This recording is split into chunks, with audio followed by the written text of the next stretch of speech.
Bonjour, bonjour. Alors, le début de cette vidéo s'adresse à l'équipe YouTube. Vous me démonétisez depuis environ 15 jours systématiquement toutes mes vidéos sur cette chaîne, sans aucune raison. J'ai beau faire appel de votre décision, vous maintenez, après examen manuel, me dites-vous, que mes vidéos ne sont pas adaptées à tous les annonceurs. Expliquez-moi donc pourquoi, s'il vous plaît. Parce que avant cette date, du 27 août, toutes mes vidéos étaient parfaitement monétisables. Et comme je parle toujours des mêmes choses et dans les mêmes termes et que je n'ai jamais violé aucune règle YouTube, pouvez-vous m'expliquer pourquoi, depuis le 1er septembre, vous me démonétisez systématiquement toutes mes vidéos? Voilà, puisqu'on ne peut pas vous écrire, on ne peut pas vous atteindre, on ne peut pas vous toucher, vous êtes dans une bulle de lumière. Je vous adresse cette vidéo puisque je sais que vous allez la démonétiser aussi, donc je vais faire appel et vous allez être obligé de regarder donc les premières secondes de cette vidéo, donc je m'adresse à vous. Pourquoi me démonétisez-vous donc mes vidéos? Il n'y a aucune raison. Je ne suis pas insultant, je ne viole aucune règle YouTube.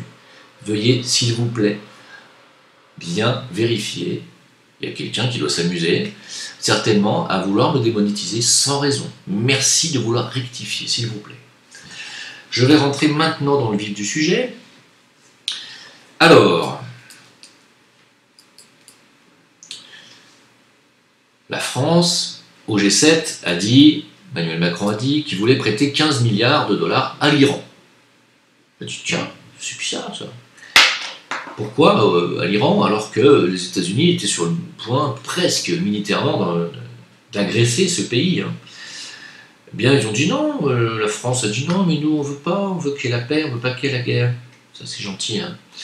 Et puis les Américains ont dit non, non, non, vous ne prêterez pas 15 milliards à l'Iran, parce que c'est nous qui décidons si vous pouvez prêter ou pas. Alors il y en a plein qui ont dit waouh, c'est scandaleux, c'est les Américains qui décident. Bien sûr. Pourquoi? Parce que la France n'a plus sa souveraineté. La France n'a plus de souveraineté. Elle ne peut pas décider de prêter de l'argent à qui que ce soit sans l'aval de ses maîtres. Ah, pourquoi? Pourquoi? Parce que la France est surendettée aujourd'hui. On est à 100% l'endettement du PIB. Et quand on est endetté à 100%, eh bien, on appartient à celui qui tient la dette. Et celui qui tient la dette, c'est qui? C'est les prêteurs privés qui tiennent aussi la Fédérale Banque américaine. Ah oui, c'est les mêmes. Et comme ils tiennent les Américains et qu'ils tiennent la France par l'endettement, ils disent non, vous ne prêterez pas d'argent à l'Iran. Pourquoi? Parce que les Américains qui obéissent à d'autres maîtres, Israël, Israël veut la destruction de l'Iran. Donc il n'est pas question d'aller prêter 15 milliards à l'Iran. Voilà, c'est tout. Par contre, donner des milliards d'armements à l'Arabie Saoudite pour aller détruire l'Iran à la place des Occidentaux, on va faire le sale boulot par les Arabes d'Arabie Saoudite, plutôt que de le faire faire par des Occidentaux et de risquer des vies humaines occidentales, on va le faire faire par l'Arabie Saoudite. Donc on leur donne toutes les armes possibles.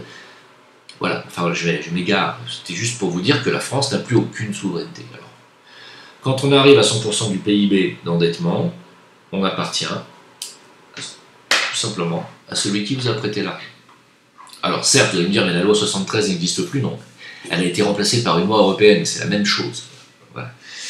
Aujourd'hui, on doit 2300 milliards, 2350 milliards d'euros de dette à des gens qu'on ne connaît pas, dont on ne sait rien. On ne sait pas leur identité, on ne sait pas où cet argent va. On leur a déjà remboursé 2350 milliards d'euros d'intérêt.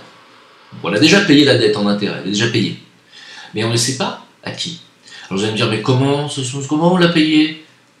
Vos impôts. 70 ou 80 milliards d'impôts, de recettes d'impôts sur le revenu depuis des années, ça va là? Qu'est-ce que vous croyez? Pourquoi vous croyez qu'on vous prend de l'argent partout, sur les retraites, les machins?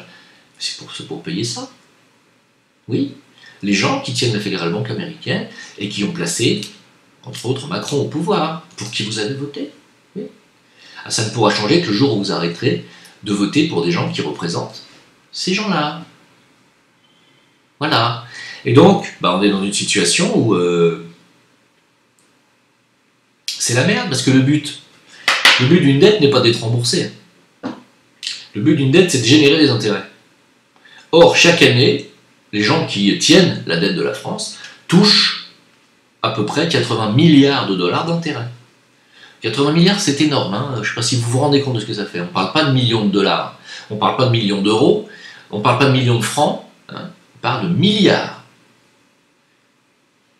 Déjà, 80 millions de francs, déjà, personne n'a jamais touché cette fortune entre vous et moi.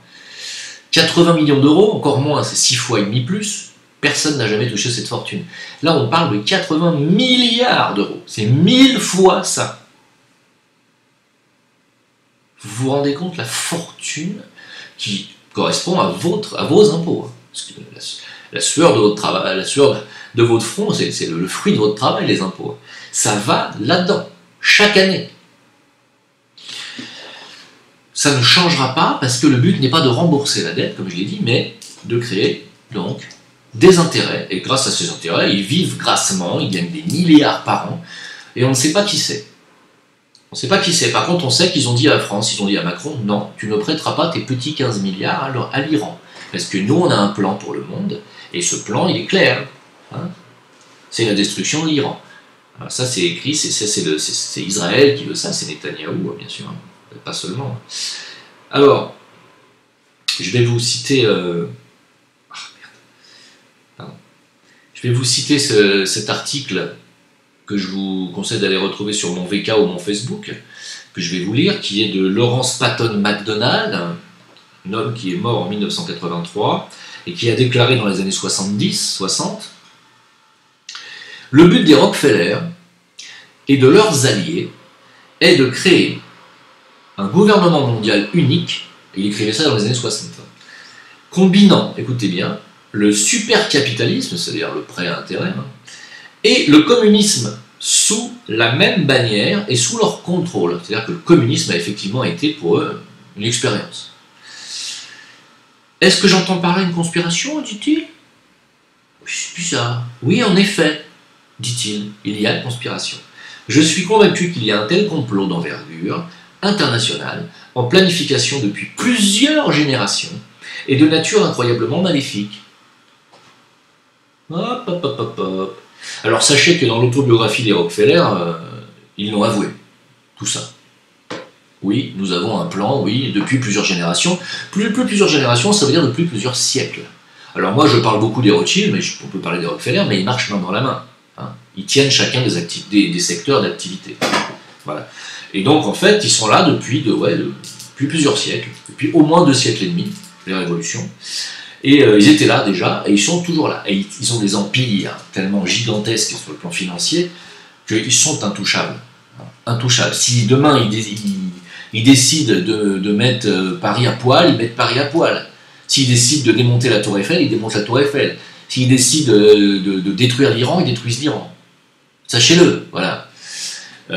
C'est eux qui décident. C'est tout. Ça va pas plus loin. Et après on dit, ouais, c'est du complotisme. Écoute, c'est eux qui le disent eux-mêmes, pas moi.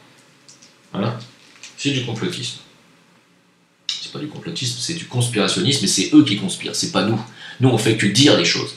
Donc, on arrive à un stade aujourd'hui où les Rothschild se sont fait éjecter de la Russie, par exemple, et la Russie a remboursé plus de 100 milliards de dettes, et n'a plus de dettes aujourd'hui.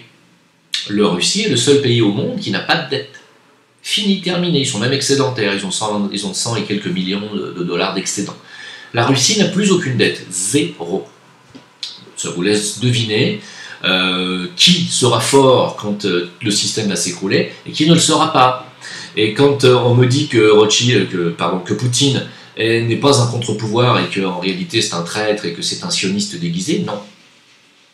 C'est clair que non. Pour moi, non.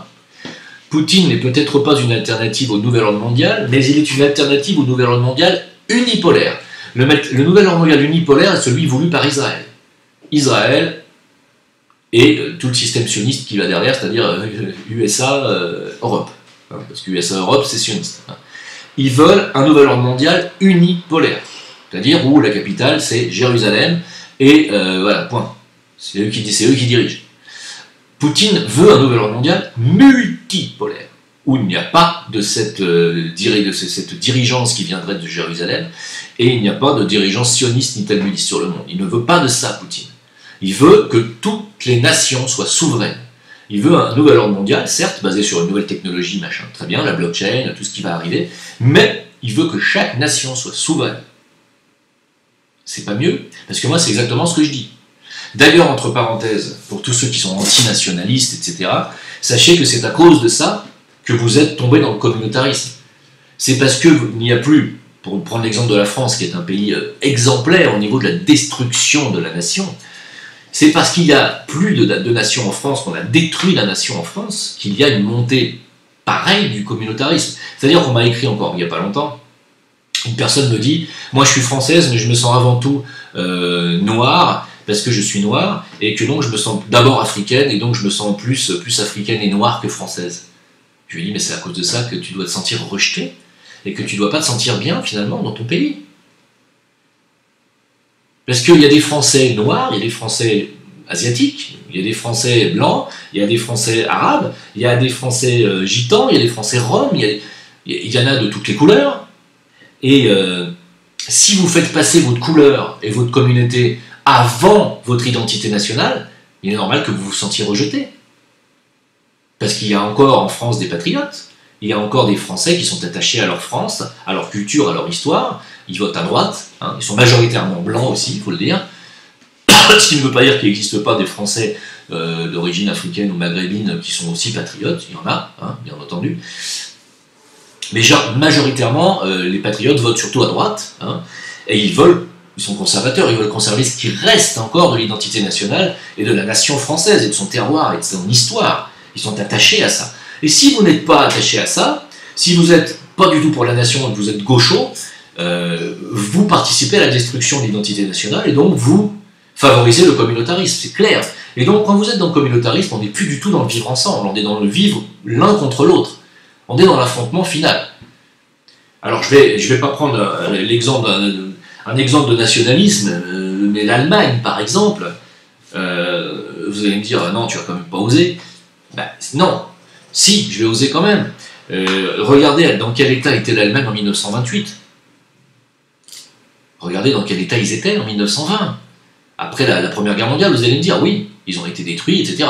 Mais regardez dans quel état ils étaient. C'était de la boucherie.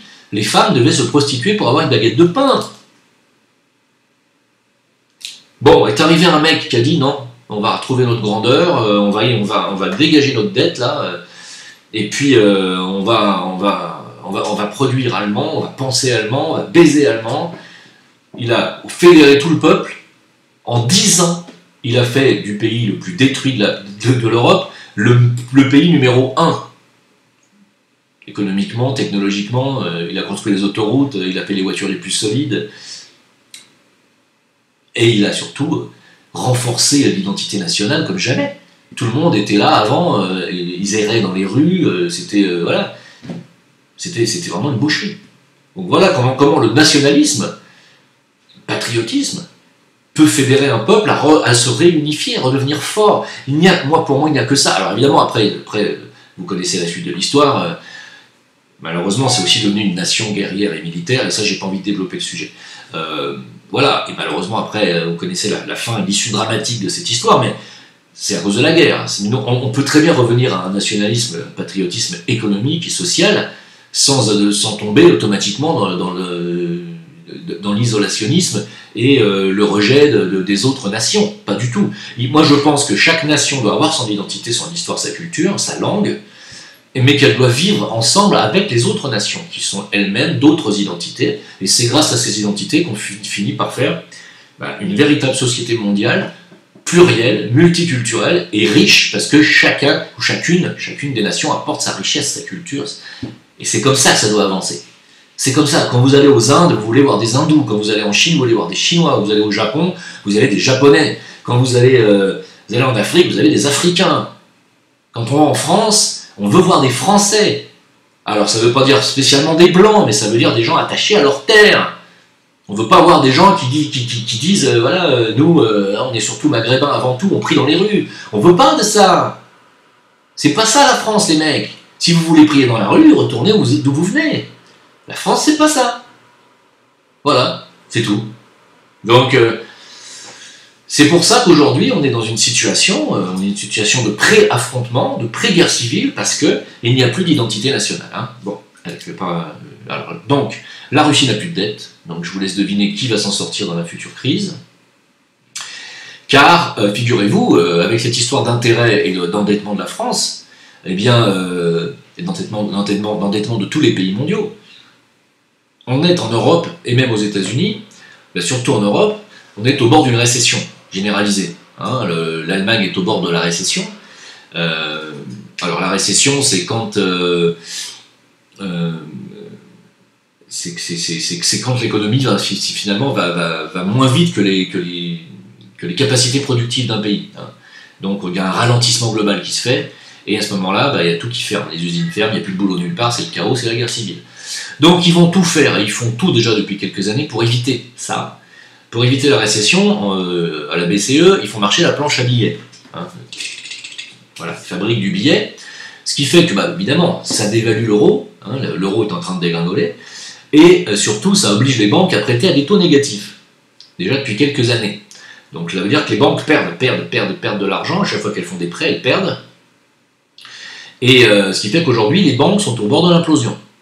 Voilà, la Deutsche Bank est au bord de la ruine et vous le savez, et si la Deutsche Bank s'écroule, tout le reste s'écroule. En fait, ils sont en train de sacrifier le système bancaire pour éviter une récession. Moi, je ne suis pas convaincu que l'un puisse éviter l'autre. Hein. Mais bon, je ne suis pas non plus un expert en économie, mais je pense que de toute façon, l'écroulement bancaire est imminent et je pense qu'il est voulu. Voilà. J'ai lu un article comme quoi la Federal Bank américaine, est sur le point de torpiller le dollar, donc ils sont prêts à dégager les monnaies fiduciaires. Vous savez que la France a dit qu'elle ne voulait pas de la crypto-monnaie de Zuckerberg, le Libra. Elle n'en veut pas sur le territoire européen, mais elle a déclaré le lendemain qu'elle était pour la création d'une crypto-monnaie européenne. Ah, tiens, c'est bizarre ça, hein, c'est bizarre comme les gens qui me riaient au nez il y a 2 mois quand je leur ai dit que c'est une crypto, qu'elle allait remplacer bientôt l'euro, etc. On m'a dit, mais jamais, c'est pas au point. C'est pas au point. Vous croyez que les blockchains ne sont pas au point? Les blockchains sont au point. Et c'est une technologie qui est parfaite pour les transferts de données. Il y a eu un transfert sur la blockchain Bitcoin de 1 milliard de dollars en une fraction de seconde. 1 milliard de dollars. Les blockchains sont tout à fait prêtes pour ça. Et croyez-moi, il y a des nouvelles technologies maintenant depuis le Bitcoin. Il y a des nouvelles technologies en blockchain. D'ailleurs, la blockchain Waitio, la nôtre, la blockchain africaine, c'est une nouvelle technologie. Et vous verrez. Et elle est sur le point d'être terminée. Donc la France est pour une crypto-monnaie française européenne, donc vous voyez bien qu'ils sont prêts à torpiller les banques, ils sont prêts à supprimer le cash, même si l'Autriche a dit qu'elle voulait inscrire dans sa constitution l'obligation d'avoir du cash. Ils suivront pas, ils pourront pas. Vous verrez, ça va être balayé. Alors je dis pas que moi je vous dis, ils vont l'avoir leur crypto-monnaie mondiale. Ils vont l'avoir leur monnaie mondiale. Et la monnaie mondiale, ça sera une crypto. Parce qu'avant, il y aura des cryptos nationales, on va avoir une crypto française, on aura une crypto européenne, on va avoir une crypto chinoise, on aura une crypto américaine, puis il y aura une crypto mondiale. C'est une évidence, ils vont l'avoir, leur monnaie mondiale unique, ils l'auront. Je ne dis pas que je suis pour, hein. Je dis pas que je suis pour. Je dis juste qu'on est sur une avancée technologique et on verra où ça va nous mener. On va bien voir. Évidemment que je sais qu'eux, ils ont un temps d'avance. Hein. Mais c'est une obligation pour ceux qui ne veulent pas comprendre ça. Préparez-vous à aller vivre dans une caverne. Hein. Le cash disparaîtra, sera remplacé par une monnaie numérique. Point. Voilà. Ou vous comprenez maintenant, vous êtes dans le wagon de tête, ou vous allez être dans le wagon de queue. Hein. Dans le wagon de queue, vous n'avez pas de visibilité. Hein. Moi, je vous aurais prévenu. Donc, on est au bord d'un écroulement bancaire généralisé. Sachez-le, et c'est vraiment au bord. Hein.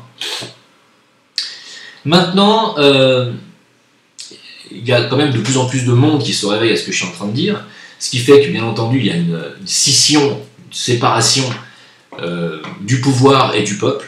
Hein. Les gens n'ont plus confiance ni au gouvernement, ni au président, ni aux médias, de moins en moins en tout cas. Il y a cette séparation définitive qui est en train de se faire. Pourquoi ? Parce que les dirigeants, notamment pour la France par exemple, ne font plus rien pour la France ni pour les Français depuis longtemps. Au contraire, les gens sont en train de comprendre que ces gens-là sont en train de détruire la nation française, de détruire son identité, de détruire son passé, son histoire et donc son patrimoine, et que il y a des gens en France qui ont élu au suffrage universel des dirigeants dont le but est de détruire la France. Hein. Des gens qui travaillent pour les Rothschild, des gens qui travaillent pour les gens qui tiennent la Fédérale Banque américaine, elle-même tenue par le sionisme mondial. Hein. Il y a des gens qui comprennent ça maintenant. Hein, donc c'est bien. Hein. Alors attention, hein, ce que je dis là n'a rien à voir avec de l'antisémitisme. Hein. Faites encore une fois bien la distinction. Hein. Merci. Il y a des juifs qui ne sont pas d'accord avec l'idéal sioniste. Hein. Il y a des juifs qui ne sont pas d'accord avec le fait d'avoir une nation juive. Il y a des juifs qui ne sont pas d'accord avec Israël. Ça n'est pas de l'antisémitisme que de dire que le sionisme a un idéal, un plan qui est messianique. Et eux, ce qu'ils veulent, c'est diriger le monde pour l'arrivée de leur Messie. Hein. C'est clair, hein. Voilà. Bon. Je l'ai déjà dit 100 fois. Bon, bref.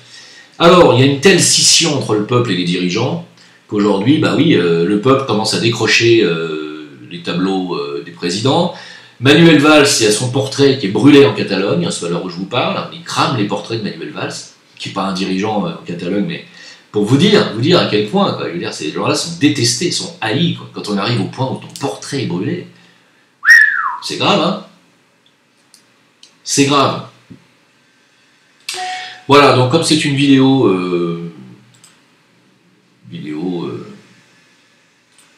alors, qui parle de ça, j'avais envie de dire, je vais terminer sur une note un petit peu joyeuse. Balkany est en prison. Alors, il ne faut pas se réjouir de la mise en prison de certaines personnes parce que c'est pas beau.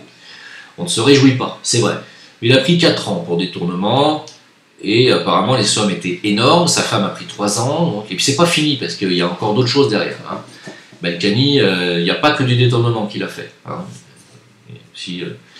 Donc il va être jugé une deuxième fois pour d'autres faits. Je crois que c'est en octobre. Donc c'est quelqu'un qui risque d'être à l'ombre pas mal de temps.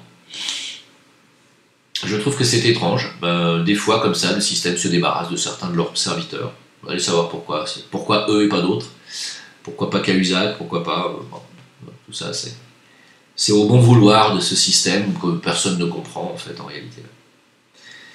Allez. Bon, bah écoutez, c'est tout ce que j'ai à dire. Donc... y a-t-il du racisme anti-blanc en France? Je voulais finir là-dessus, sur la déclaration de Lilian Thuram, mais j'en ai parlé déjà dans ma vidéo précédente. Évidemment qu'il y a du racisme anti-blanc, les gars. Enfin... Mais il y a du racisme partout, pas seulement chez les blancs. Ce que disaient des proches par rapport à SOS Racisme, il disait... Attends. Il disait « J'adhérerai à SOS Racisme quand ils mettront un S à racisme. » Voilà. Il disait à des proches, hein, il y a des racistes noirs, arabes, juifs, chinois, et même à SOS machin, ils ne fustigent que le berrichon de base ou le parisien baguette. C'est sectaire, disait-il. Mais attention, il ne faut pas me prendre pour un suppôt de Le Pen sous prétexte que je suis contre tous les racistes.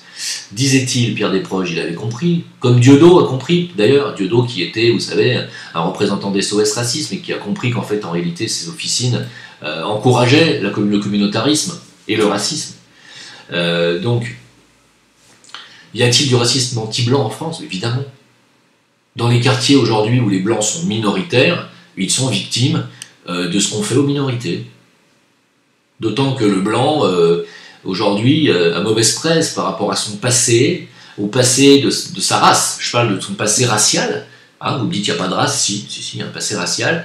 Le passé racial de la race blanche française, notamment des Français blancs, malgré eux, leur passé, il est quand même colonialiste. C'est vrai. Et donc, il y a un karma qui s'opère, qui est un karma racial. C'est pas un karma individuel, mais c'est un karma racial que la race blanche va devoir payer parce qu'elle n'avait pas à aller s'ingérer comme ça dans les affaires de l'Afrique, dans les affaires du Maghreb, dans les affaires de l'Orient. Elle n'avait pas à y foutre son pif. En tout cas, pas de cette manière-là, pas de manière militaire. Si elle voulait y mettre son pif, ça devait être de manière dans le partage des informations, dans le partage des enseignements. C'est là où moi j'attends un nouvel ordre mondial basé sur ça, sur le partage entre nations et certainement pas sur l'annexation d'une nation par une autre parce qu'elle est plus forte militairement ou technologiquement. Ce temps-là est révolu, les amis. Et donc aujourd'hui, dans les quartiers où effectivement en France les blancs sont minoritaires, car il y en a, moi-même, je viens du 9-3, j'étais minoritaire. J'ai pris le bus et le métro tous les matins pour aller à l'école, j'étais le seul blanc. Sur 30 passagers en moyenne, je les comptais, il n'y avait que des noirs. Alors pas agressif, hein, mais il y avait que des noirs. J'étais le seul blanc.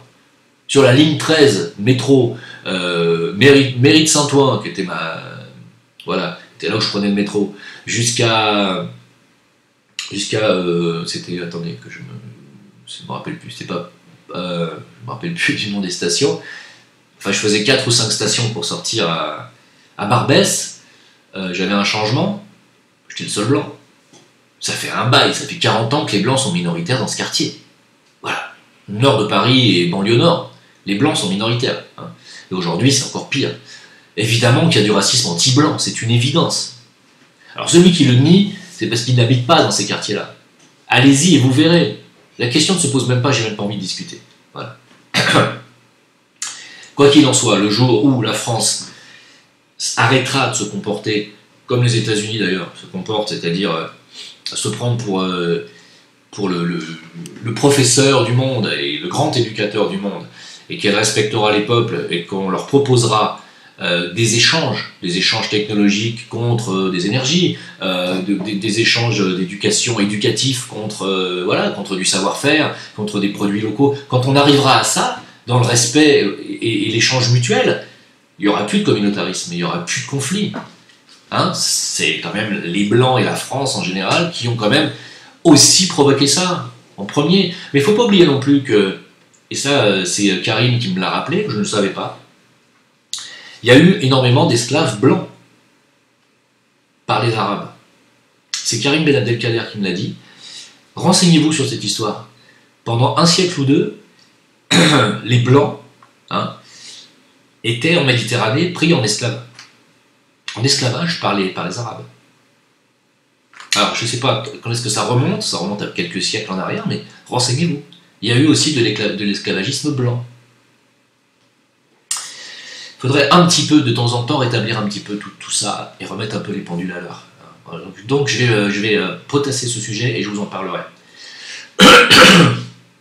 Pour le Zincoin, vous m'écrivez encore pour me demander s'il est encore temps. Il est encore temps. Vous avez jusqu'au 27 septembre. Sachez que la date de votre mail fait foi. Donc si vous avez pris contact le 27 septembre, que vous dites que vous avez déjà envoyé votre virement et que vous avez la preuve du virement le 27 septembre au plus tard, ça fait foi. Donc même si on reçoit l'argent 3-4 jours après ou une semaine après, c'est pas grave, vous serez quand même crédité. 27 septembre, dernière date. Après ça, c'est terminé, vous ne pourrez plus en acheter de manière anonyme par nos services. Vous ne pourrez plus en acheter que sur une plateforme d'achat le 17 novembre prochain. Ok, donc que ce soit clair, donc vous m'écrivez à jimleveilleur@gmail.com. Jimleveilleur tout attaché @gmail.com. L'adresse est sous cette vidéo et sous toutes les autres vidéos de cette chaîne. Voilà, donc c'est pas compliqué. Merci à tous ceux qui font des dons. Sachez que je continue sur Tipeee, les dons. Je continue à faire une enveloppe et à mettre vos dons pour les donner à des associations caritatives que je filmerai et que vous verrez. Vous verrez où votre argent va et à quoi servent vos dons. Voilà, sachez que moi, c'est mon but ultime, c'est d'arriver à faire circuler cet argent pour qu'il puisse justement servir des causes positives. Car l'argent qui reste bloqué aujourd'hui, 90% entre les mains de cette clique cachée, de cette élite qui s'octroie 90% des richesses comme des petits harpagons, va nous amener à un chaos généralisé. Donc il faut que cet argent circule. Et moi je pense qu'il faut commencer par nous-mêmes. Si vous voulez m'envoyer des dons, je redistribue vos dons et on fait des belles choses avec. Voilà. Et si le Zincoin fonctionne et qu'il arrive au point qu'on espère, on fera de magnifiques choses avec ça. Voilà, arrêtez de penser à mal, arrêtez de penser à arnaque, escroquerie, c'est pour faire des belles choses. Des belles choses. Et sachez que la blockchain Wetio est la première blockchain africaine, ça s'applaudit, ça s'encourage, elle est faite, quasiment faite. Ça s'applaudit. Voilà, donc, suivez-nous, encouragez-nous, participez ou pas, selon, ça c'est vous qui voyez, mais on est sur quelque chose de beau, voilà, de beau et de lumineux. Voilà, je suis très fier de pouvoir vous le dire. À bientôt, merci.